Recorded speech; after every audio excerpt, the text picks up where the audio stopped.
Hello. Thanks for joining us on Footprint Report, where we dive into the latest news and trends about tokens, projects, protocols, and more. Today, we will focus on the 4 questions to ask before investing in a GameFi project. Our presentation today of course have 4 parts. The first question is how about the team background. The second question is about the game design. The third one is their tokenomics. And the last but not the least, how their user data performs. Okay, let we begin with the team background.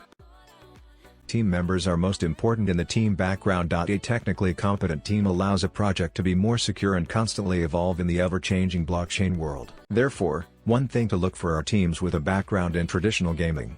This ensures some level of quality because of previous game operations experience. However, as a GameFi project, the economic model of the game is also crucial, and having a financial background can also help in designing a good model. Receiving capital injection is a certain degree of capital recognition.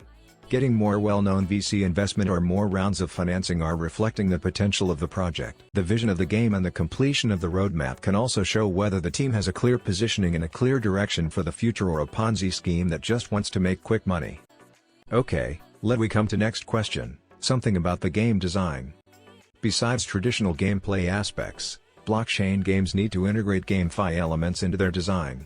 It may not be easy to copy traditional game systems onto the blockchain. One example of such a copy is Gods Unchained, which is so similar to Hearthstone that players complained about paying to play a similar game without more innovation. Projects that are more in line with the localized characteristics of the blockchain will be able to gain longevity. Transplanting the gameplay of NFT or DeFi projects will be more efficient to integrate, because the core of GameFi is the design of transactions and token economy. The threshold for game setup is also important for players. There are still a large number of games on Ethereum, but the high gas fees and slow transaction speeds are driving many players away. Instead, players are gathering on chains with lower transaction costs such as WAX, Hive and BSC. As an integral part of GameFi, some programs use NFTs as tickets for players to enter. Players should carefully identify whether the ticket paid as a means to quickly gain money, or whether to create their own value NFT. Innovation is also an important consideration. The market is full of game scripts, where projects can buy an existing code and modify the UI to launch a new game.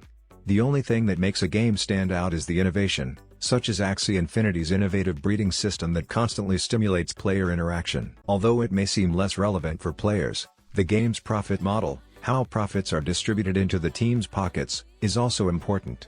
You want to look for profit models that indicate a long-term project, rather than those that hint at a quick payday for the team. For example, Starshark burned all of the team allocated revenue from launch, a total of 91.43 million Cs, showing that the team is looking out for the token's stability rather than lining their own pockets. The third question is about the tokenomics.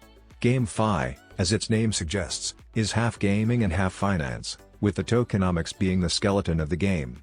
The most common way for players to gain revenue is through tokens, in addition to NFT bonuses. There are single token and multi-token games. The single token model has, for example, the sandbox token only sand. More common is the multi-token model.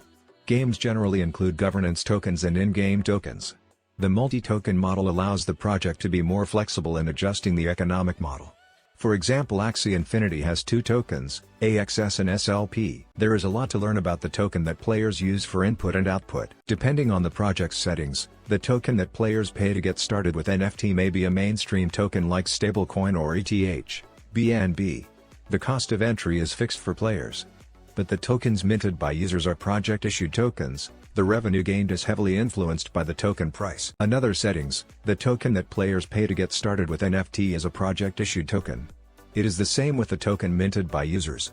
Using the same token for input and output can ensure a fixed return cycle for users, but may bring FOMO emotion to players. The amount of token issuance, distribution mechanism, vesting period and utility are all key indicators for the future of the token. Because it is very important to stabilize token prices, projects usually set up burning mechanisms to control supply and demand, and reduce selling pressure by increasing tokens' utility. For example, Starsharks has set up numerous destruction methods to control the total number of Cs issued. Well, next comes the last question: user data. The user data includes the user profile of token holders and the data of user behavior in the game. The user data of participating games is very important, Most projects depend on the new users to drive the income of the old users. Once no new players join, the project will quickly fall into the death spiral. Any update of the project will get direct positive or negative feedback from the number of users. Star Sharks, for example, removed its rental marketplace in early April, causing the barrier to participation in the game to rise rapidly and the number of new and active users to plummet. A project with high retention shows that the project is more sticky to players. Although Bomb Crypto and Mobox on BSC do not have wonderful game graphics and rich playability, but the user retention performance is outstanding, and these two projects are also the current gathering place of P2E players. The data of token holders can be analyzed in conjunction with the tokenomics. The activity of the token market is reflected in the daily new and active addresses. Token DG of Decentral Games shows a relatively stable trend of new and active addresses. The movements of the whales also impact the fluctuation of the token price.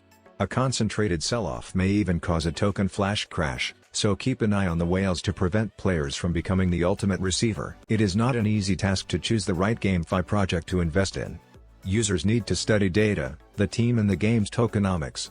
There is no such thing as getting something for nothing in the world of blockchain, so do more homework to get more returns. That's all for today. Hope you enjoy the video.